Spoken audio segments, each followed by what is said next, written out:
কোটা সংস্কারের আন্দোলনে ছাত্ররা ডাক দিয়েছিল হাজার হাজার ফুটন্ত গোলাপকে বুলেটের আঘাত করে ঝাঁঝরা করে দুনিয়া থেকে বিদায় করে দিয়েছে। ওরা দেশ থেকে পালিয়ে গেছে, আইন সংশোধন করে নাই। ঠিক কিনা বলেন? হযরত ওমর আইন পাশ করলেন যে এখন থেকে শিশু মাতার কার্ড চালু করলেন।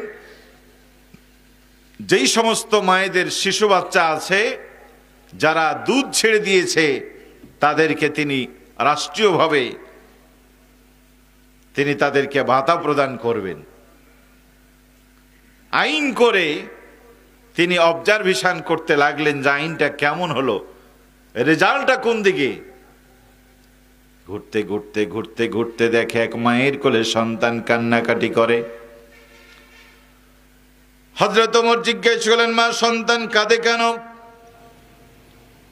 মা বলল, ক্ষুধার যন্ত্রণায় কাঁদে। হযরত ওমর বললেন, তার দুধ দাও না কেন? সে বলল, তুমি জানো না ওমর আইন করেছে দুধের সন্তানকে ভাতা দেবে না, যে সমস্ত সন্তান দুধ ছেড়ে দিয়েছে তাদেরকেই দেবে।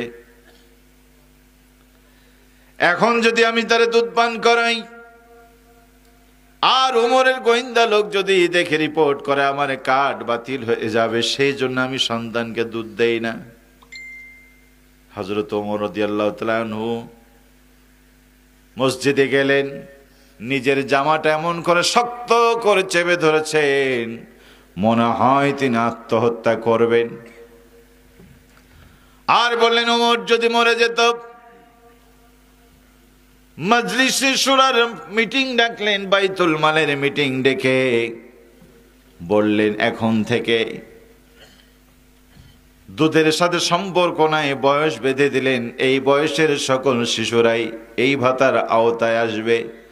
আর ওমর বললেন, আমার কারণে কত সন্তান তার মায়ের দুধ থেকে বঞ্চিত হয়েছে। কিয়ামতের দিন যদি ওরা আমার বিরুদ্ধে মামলা করে আমি ওমর শেষ হয়ে যাব। এই জন্য একটা শিশুর কান্না ওমরের রাষ্ট্রের আইনকে পরিবর্তন করে দিয়েছে। আজকের জাতির লোকের আল্লাহর ভয় নাই, পরকালীন চিন্তা নাই, তাই তো হাজার হাজার মানুষ মরে কিন্তু নেতার সিদ্ধান্ত পরিবর্তন হয় না। বৈষম্যবিহীন ছাত্র আন্দোলন, কোটা সংস্কারের আন্দোলনে ছাত্ররা ডাক দিয়েছিল হাজার হাজার ফুটন্ত গোলাপকে বুলেটের আঘাত করে ঝাঁঝরা করে দুনিয়া থেকে বিদায় করে দিয়েছে। ওরা দেশ থেকে পালিয়ে গেছে, আইন সংশোধন করে নাই। ঠিক কিনা বলেন?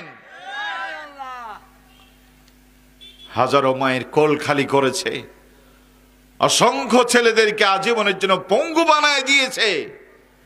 ওরা বেঁচে থাকবে হয়তো ঠিক, কিন্তু বেঁচে থেকে জীবনে আর কিছু করতে পারবে না। কারো দুটো চোখ নাই, কারো দুটো কান নাই, কারো পা নাই, কারো হাত নাই, কেউ মেরুদণ্ডের উপরে ভর করে দাঁড়াতে পারবে না। পঙ্গু করে দিয়েছে জাতিকে। ঠিক কিনা বলেন? আল্লাহর ভয় যদি থাকতো তাহলে এই জাতীয় কাজ তারা করতে পারতো না।